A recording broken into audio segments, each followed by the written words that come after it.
जय गुरुदेव।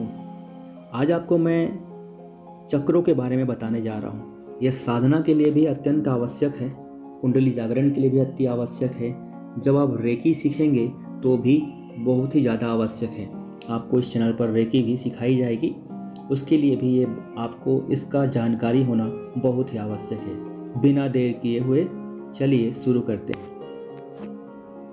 सबसे पहले हम बात करेंगे मूलाधार चक्र के बारे में। यह शक्ति का पहला चक्र है। गुदा और लिंग के बीच 4 पंखुड़ियों वाला यह आधार चक्र है। 99.9% लोगों की चेतना इसी चक्र पर अटकी रहती है और वे इसी चक्र पर रहकर मर जाते हैं। जिनके जीवन में भोग, संभोग और निद्रा की प्रधानता होती है, उनकी ऊर्जा इसी चक्र पर आसपास एकत्रित रहती है। इस चक्र का मंत्र है लम। लम चक्र जगाने की विधि है।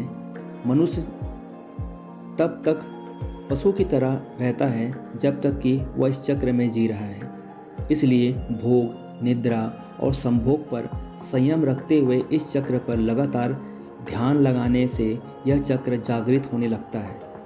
इसको जागृत करने का दूसरा नियम है यम और नियम पालन करते हुए साक्षी भाव में रहना।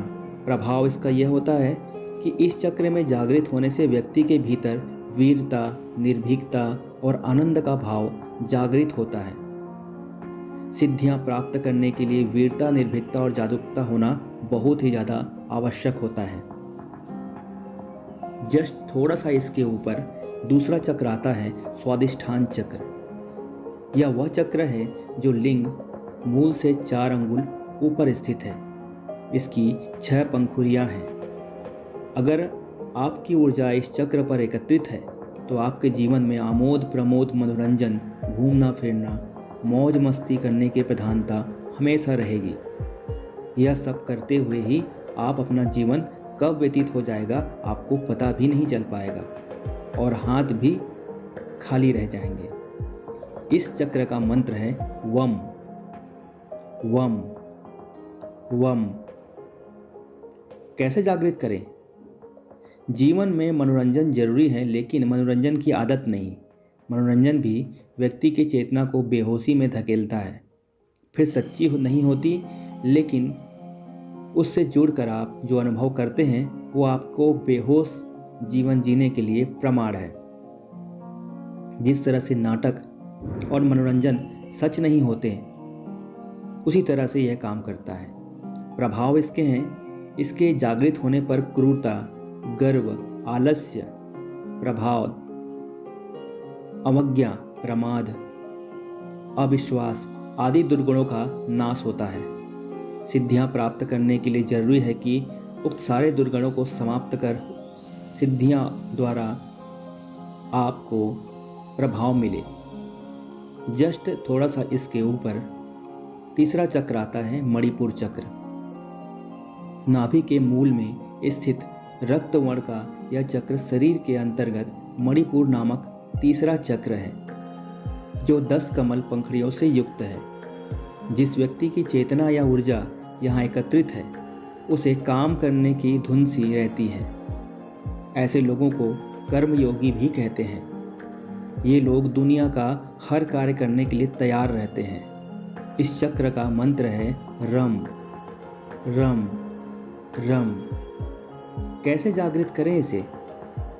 आपके कार्य को सकारात्मक आयाम देने के लिए इस चक्र पर ध्यान लगाएंगे। पेट से श्वास लें। इसका प्रभाव क्या होता है? इसके सक्रिय होने से तृष्णा, ईर्ष्या, चुगली, लज्जा, भय, घृणा, मोह आदि कषाय, कलमश दूर हो जाते हैं। यह चक्र मूल रूप से आत्मशक्ति प्रदान करता है। सिद्धियां प्राप्त करने के लिए आत्मवान होना जरूरी है। आत्मवान होने के लिए यह अनुभव करना जरूरी है कि आपका शरीर नहीं बल्कि यह आत्मा है। आत्मशक्ति, आत्मबल, आत्मसम्मान के साथ जीवन का कोई भी लक्ष्य दुर्लभ नहीं है। एक बात और ध्यान रखें, यह सभी चक्रों में जब भी ये चक्र बैलेंस नहीं होते हैं तो एक एक चक्र से करीब लगभग 64 प्रकार की बीमारियां शरीर में होने लगती हैं।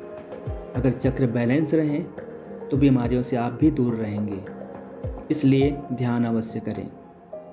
थोड़ा सा इसके ऊपर चलेंगे तो चौथा आता है अनाहत चक्र, जिसे हम हार्ट चक्र भी कहते हैं। हृदय स्थल में स्थित स्वर्णिम वर्ण का द्वादश दल कमल की पंखुड़ियों से युक्त 12 क्षणाचरों से सुशोभित चक्र ही अनाहत चक्र है। अगर आपकी ऊर्जा अनाहत में सक्रिय है तो आप एक सृजनशील व्यक्ति होंगे। हर क्षण आप में कुछ नया रचने की, सोचने की और चित्रकार, कवि, कहानीकार, इंजीनियर आदि हो सकते हैं। इस चक्र का मंत्र है यम यम यम। कैसे जागृत करें? हृदय पर संयम रखने और ध्यान लगाने से यह चक्र जागृत होने लगता है।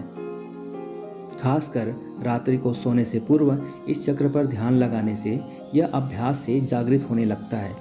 यह सुषुप्ना इस चक्र को भेद कर ऊपर गमन करने लगती है। प्रभाव इसके सक्रिय होने पर लिप्सा, कपट, हिंसा, कुतुर्क, चिंता, मोह, दंभ, अविवेक, अहंकार समाप्त हो जाते हैं। इस चक्र के जागृत होने से व्यक्ति के भीतर प्रेम और संवेदना का जागरण होता है। इसके जागृत होने पर व्यक्ति के समय ज्ञान स्वतः ही प्रकट होने लगता है। व्यक्ति अत्यंत आत्मविभक्त, सुरक्षित, चारित्रिक रूप से जिम्मेदार और भावात्मक रूप से संतुलन व्यक्ति बन जाता है। ऐसा व्यक्ति अत्यंत हितैषी और बिना किसी स्वार्थ के मानवता प्रेमी और सर्वप्रिय बन जाता है। थोड़ा सा इसके ऊपर जाएं गले के पास तो एक चक्र आता है जो हम पांचवा चक्र कहते हैं विशुद्धि चक्र, थ्रोट चक्र भी इसे कहते हैं। कंठ में सरस्वती का ध्यान स्थान है जहाँ विशुद्ध चक्र है और जो 16 पंखुड़ियों वाला है। सामान्य तौर पर यदि आपकी ऊर्जा इस चक्र के आसपास एकत्रित है तो आप अति शक्तिशाली होंगे। इस चक्र का मंत्र है हम हम हम। कैसे जागृत करें? कंठ में संयम करने, ध्यान लगाने से यह चक्र जागृत होने लगता है। इसका प्रभाव यह है कि इसके जागृत होने पर 16 कलाओं और 16 विभूतियों का ज्ञान होता है। इसके जागृत होने से जहां भूख प्यास को रोका जा सकता है और वहीं मौसम के प्रभाव को भी रोका जा सकता है। थोड़ा सा इसके ऊपर आते हैं। हमारे दोनों आँखों के बीच, भौं पर के ऊपर बीच में आज्ञा चक्र होता है, जिसे हम छठा चक्र कहते हैं। भूमध्य दोनों आँखों के बीच भ्रुकुटी में आज्ञा चक्र है। सामान्य तौर पर जिस व्यक्ति की ऊर्जा जहाँ ज़्यादा सक्रिय है तो ऐसा व्यक्ति बौद्धिक रूप से संपन्न, संवेदनशील और तेज़ दिमाग का बन जाता है, लेकिन वह सब कुछ जानने के बावजूद मौन रहता है। बौद्धिक सिद्धि कहते हैं। इस चक्र का मंत्र है ओम ओम ओम। कैसे जागृत करें? भ्रुकुटी के मध्य ध्यान लगाते हुए साक्षी भाव में रहने से यह चक्र जागृत होने लगता है। प्रभाव यहाँ अपार शक्तियाँ और सिद्धियाँ निवास करती हैं। इस आज्ञा चक्र का जागरण होने से ये सभी शक्तियाँ जाग पड़ती हैं और व्यक्ति एक सिद्ध पुरुष बन जाता है।